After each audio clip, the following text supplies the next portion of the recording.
Ipapatuloy po ang News at 1. Lumagda sa isang development policy loan agreement ang Pilipinas at World Bank na nagkakahalaga ng 300 million US dollars.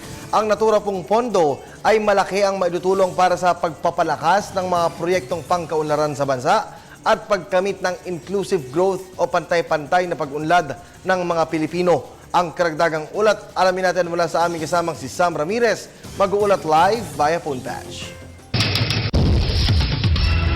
Hapon sa inyo, Kirby, upang masuportahan ng Pilipinas sa target nitong sustained at inclusive growth, pinagkalooban ng World Bank ang Pilipinas ng 300 million US dollars o halos 13.5 billion pesos na pautang. Kamakailan lamang pumirma sa isang development policy loan agreement si Finance Secretary Cesar Purisima sa World Bank.